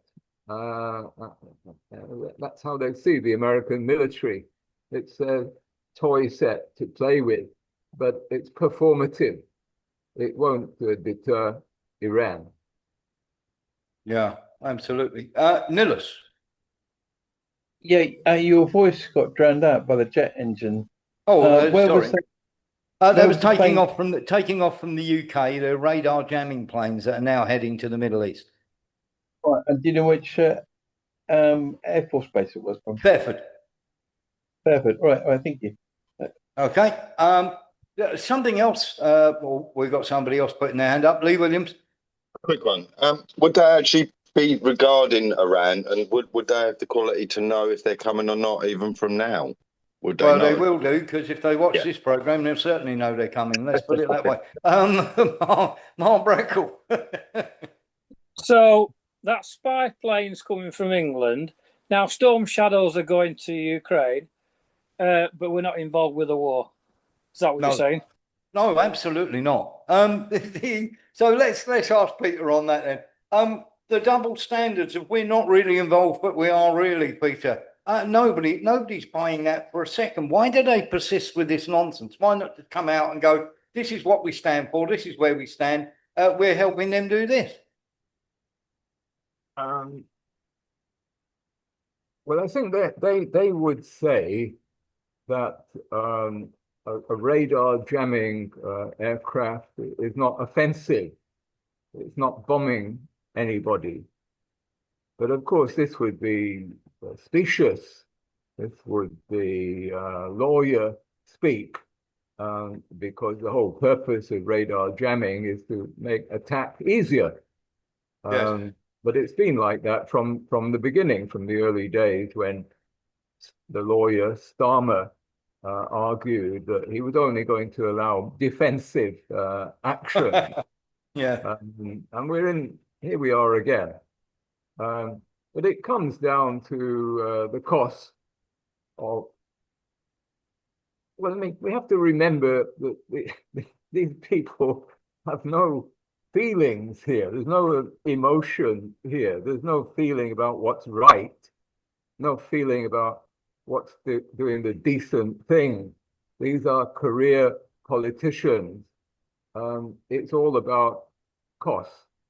And it would be very costly to Burnham early in his tenure to have a confrontation with Trump. So the decision is very easy for him. For him to make. His opinion is not sufficiently worked up about it to force him to have a rethink. But having said that, let's recall that Starmer was perceived to some extent as having kept the UK out of the Iran conflict. This is one of the lies he got away with. And particularly the right-wing press gave him quite a lot of credit for his conduct of relations with Trump and foreign relations generally. I would expect more of the same from Burnham. He'll be, and you know, Starmer was actually, his popularity ratings went up when he had a bit of a tiff with Trump. Burnham will have noticed this, and he will not be averse to having a tiff with Trump, but he'll want to choose the moment, not right now. And then, of course, he'll just put trade tariffs up. There was a weird thing, because today when I was talking, and we only had about 15 minutes because we didn't expect, or I certainly didn't expect, the meeting between Rubio and Lavrov to be so short. And Rubio really did lay into him. And of course, Rubio afterwards said achieving a peace settlement in Ukraine will require new ideas, like Ukraine giving up. If peace comes, he said, it will be due to some ideas and concepts. We are ready to offer some of them in a suitable setting and form if the opportunity presents itself and the appropriate conditions are created. I mean, honestly, we are ready to play this role in a positive way. You were the ones who started the war. The noted this will require a lot of work, and a peaceful settlement will not happen in one meeting. We want peace. If conditions and factors change to make this possible, we're ready for this, which is typical nonsense speak, but nothing's going to happen. Now, when they met, and as I say, they lasted, it was the fourth meeting that Lavrov and Rubio had, and the shortest. And of course, Lavrov laid it right on the line that the Russians are just going to keep going this, that, and the other. And then he really did. And I turned around and said, well, this meeting, how did it suddenly come about? And he said, well, Rubio told him in no uncertain terms that the Americans have got to stop lying, because it was the Americans that absolutely initiated the meeting and wanted to fly there, because everybody's sort of looking at them going, well, you're nothing to do with Asia. Why are you turning up at a meeting about Asia? And of course, the Americans turned up, and it was made absolutely clear to me by the person I was talking to from the Russian delegation, from the embassy here in Manila that went with them, and obviously they have about 3 or 4 vehicles, that America desperately wanted to speak to Rubio, and that's why, to Lavrov, and that's why they flew Rubio across. How do you read that, Peter? It seems they're getting more and more desperate as the battle for the Donbas, and we know that Russia are going to win that eventually, as this becomes more and more, which is going to be incredibly difficult for anybody to spin once the Donbas belongs to Russia. It almost seems as though, are America in panic mode, or are they just playing a game here? Well, I think Rubio went to Manila not principally to see Lavrov. That was incidental, but because America could not be absent from Manila, could not be excluded from this important meeting. And let's not forget, they still advocate a tilt towards Asia. ASEAN has become an important forum for them in their efforts to prepare a platform against China. The meeting Lavrov, I think, was incidental. It wasn't the main rationale for Rubio going there at all. Okay, let's get into this then, because we asked, and like me, I always do. I always ask horrible questions. Let's hear from Nilis first, then we'll get on with it. Nilis. Well, it seems to be like the polar ice caps. Yeah, they said that when one polar ice cap melts, the other polar ice cap gains ice, and it's the same with Americans' wars. You know, when one war pops up for them, they try to make peace on the other front, and when the other war pops up, they do it the same. It's what's called the MFO or something. Their peace with Iran. Yeah, that's all out the window now. So they want to have a peace with Russia. Yeah, with Russia and Ukraine. Yeah, absolutely. I think you're probably right there. Let's ask Peter a question then before we talk about what the very difficult question we put to the Russians today. Peter, is the clock ticking on the Ukraine-Russia war or the Iran war, given the elections that are going to come up in Taiwan in December of 2027? And of course, they'll have to, and it's every chance that they're going to have a pro-Chinese government in Taiwan in January 2028. You have the advantage of me there, Warren. I can't say that was on my radar. I've been more focused on the geopolitics of football. Well, you might want to ask me, did Israel lose? Well, I think they probably did, didn't they? And of course, I don't think anybody was upset whatsoever when, of course, Argentina got beat. They were pretty disgraceful all the way through the tournament. What is interesting, Peter, is the head of the Argentinian Football Association has been arrested by the FBI. Well, they're rotters, aren't they? They're rotters. And they're in bed with the Israelis. Messi is in bed with some Israeli arms companies, security companies. Yes. A fallen idol, and they disgrace themselves against the noble Spaniards who have stood up for Gaza and stood up against Trump and been insulted by Trump. So for once, we saw the good guys winning. And thoroughly enjoyable it was, even though the football was rubbish.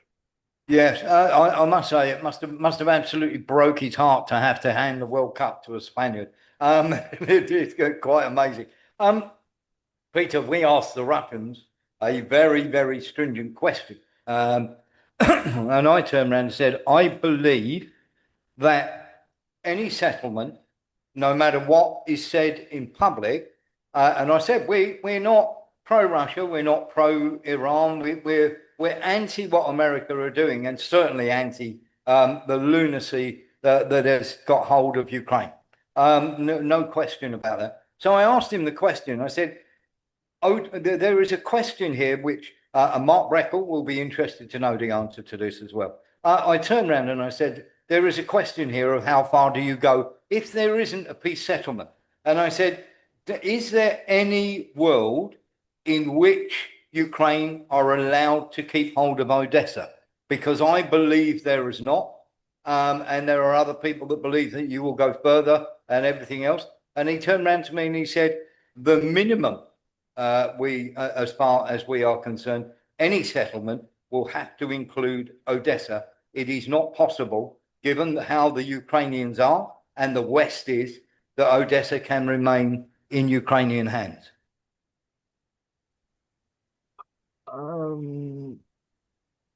I think that's just positioning and posturing, to be honest. Previously, Russia has made its terms clear, and they include simply the Donbas, including the areas that they've not yet conquered. but as far as I recall, they don't include Odessa.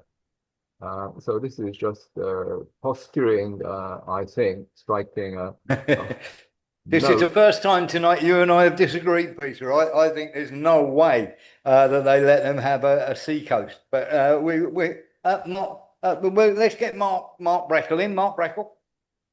Well, again, that's a good call, actually, because to be honest with you, Odessa is Russian as English is fish and chips. Yeah, there is that point as well. I mean, 92% of the people that live in Odessa want to be part of Russia. Peter, that doesn't weigh at all, though, with the Ukrainians, does it? I mean, how do we get rid? I mean, if you get rid of Zelensky, you're not really cutting the head off the snake, because the head of the snake is in America. If America cut off all aid to Ukraine, this war ends in a couple of weeks. So how do you get rid of the regime, the lunatic regime that is in charge of Ukraine?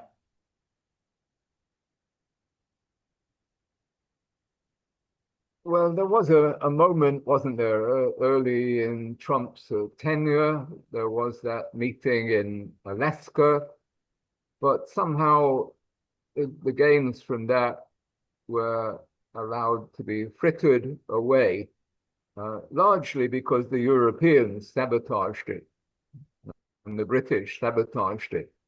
But yeah. it showed up how inadequate and inconsistent Trump is. Even when he wants to do the right thing, the sensible thing, he doesn't have the nous to carry it through. And I'm afraid that situation hasn't improved. It's only gotten worse. Yeah, absolutely. So I've returned to my prediction that there won't be an agreement. There will just be a frozen, at best, a frozen armistice line, as in Korea. Okay. If you've got any questions for Peter, by the way, now's the time to get your hand up. We've got about 6 or 7 minutes left. And we've got a couple of other subjects we're going to cover. But if you have got any questions for Peter at all, any questions on the Middle East or anything else, Mark Breckle's got a question for you, Peter. Mark. Peter, do you think Ukraine should go to the old world map, like keep Kiev, Rus, and Poland get its slice of before the Second World War, and Slovakia get its slice in eastern Ukraine, and then Russia get the Donbas, and like Warren was saying about Odessa? How do you feel about that?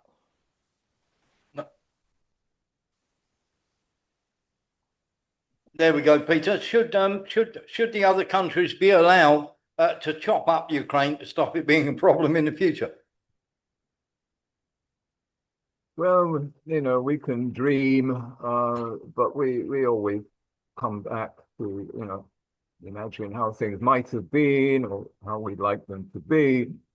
But things that are as they are. You can't get away from the fact that because of the development of drone warfare in particular, it's now far more difficult. We're back to a World War I situation where the two sides got bogged down, cavalry were out of date, they nullified each other with tanks, and they got stuck in the trenches.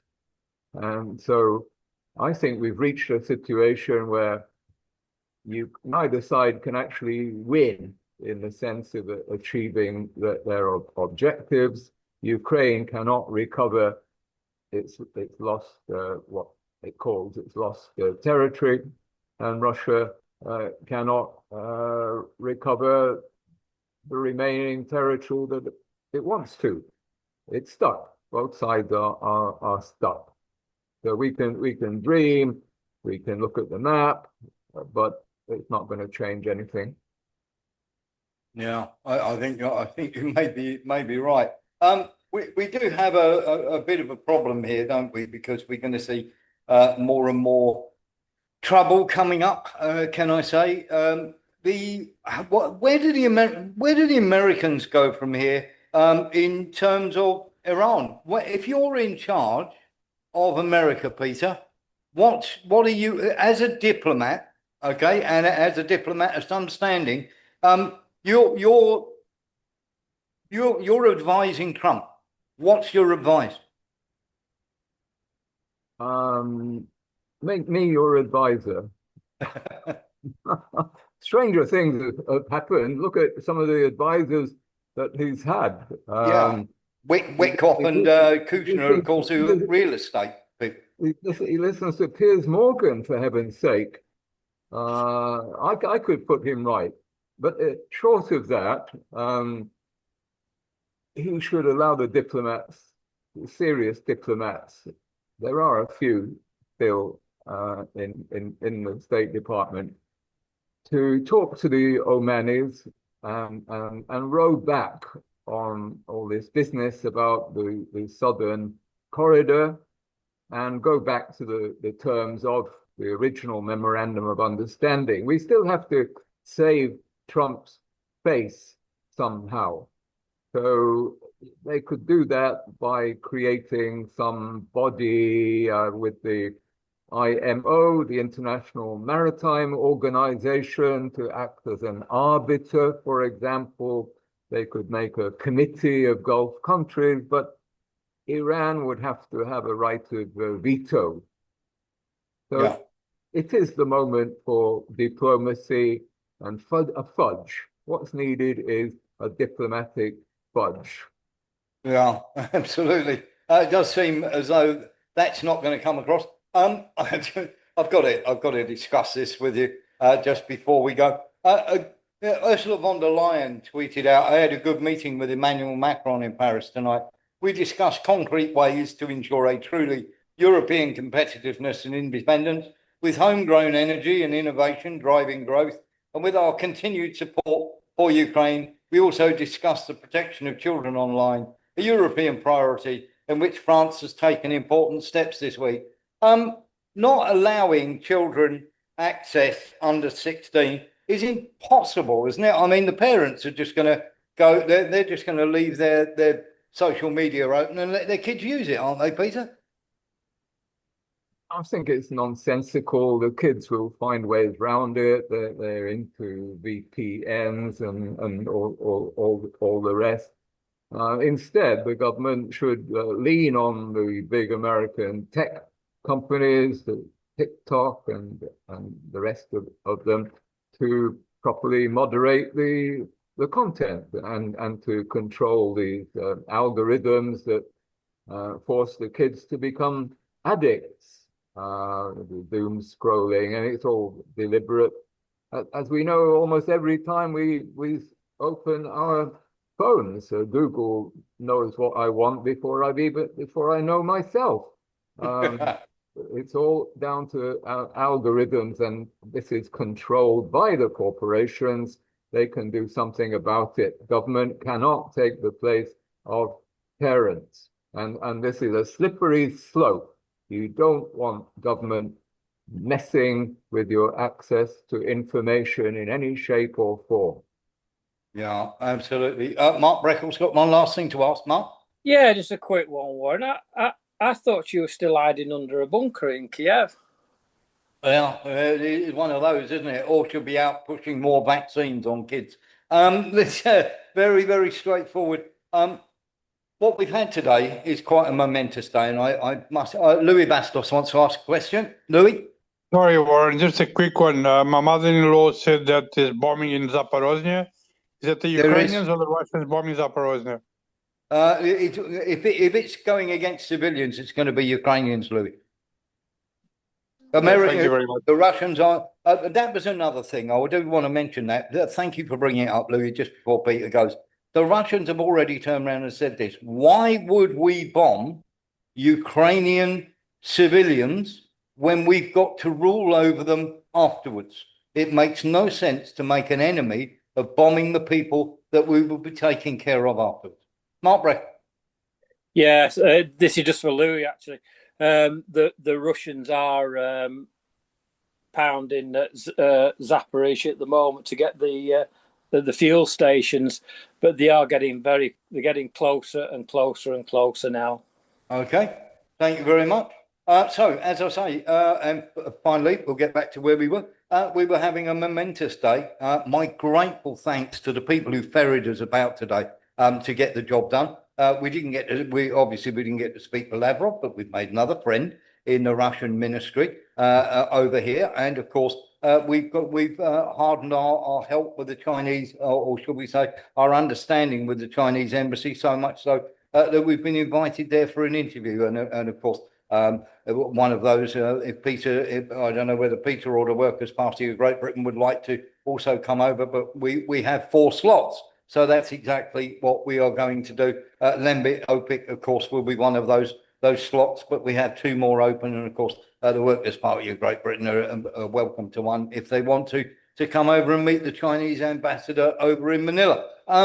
Peter, where can people find you on your, what's next for you, and where can people find you on your social media? What are you up to next? Well, these are the dog days of summer, and not Parliament is now in recess. There's not much activity, frankly, but the Workers' Party is gearing up for a busy autumn. We're not going to contest Clacton, although we were tempted to do so, but we saw it's such a farce. We don't want to get into that. But we're at the level of council by-elections. That's where the activity is, rather boringly, but importantly for the Workers' Party. We're recruiting candidates with a view to upcoming elections at every level. People, if they're interested in being a candidate, should go to the Workers' Party, just Google Workers' Party of Britain, and it will come up, and there's a page for applications to be a candidate. We're actively looking for candidates. Yeah, and Peter, where can people find your writings? Well, I write mainly in the opinion column of the Workers' Party website. So go to the main website and the section on opinion, and that's where, for example, you can find a piece I wrote this week on the issue I raised earlier about the International Criminal Court. Yes. And the criminal injustice coming up tomorrow, where the chief prosecutor is effectively on trial. Yes, and we shall have a look at that. And by the way, the International Criminal Court in the Philippines, Zara Duterte is now being impeached. And of course, Duterte, who was the president, was actually grabbed by Marcos Jr. here, put on a plane and flown to the ICC, even though the Philippines is not a signatory to the ICC. Once again, America just getting rid of anybody who might be pro-Chinese out of the way for the late 2027, 2028. We can't have the Philippines in turmoil because we're going to have enough trouble with Taiwan. Peter, thank you so much for joining us tonight. You joined us for the full 2 hours and giving so much of your time up. And I'll let everybody on our people here say good night to you. Peter, once again, thank you so much. Thank you very much, Peter. 100% Yeah, true. thanks, Everything you say. Thank you. Thank you, Peter. Always lovely to see you. Thank you, Peter. Thank you. There we are. And that's the end of our live stream. That's the end of our show for tonight. Once again, our grateful thanks to Peter. Take care, everyone, and look after yourselves. And we'll see you all tomorrow morning.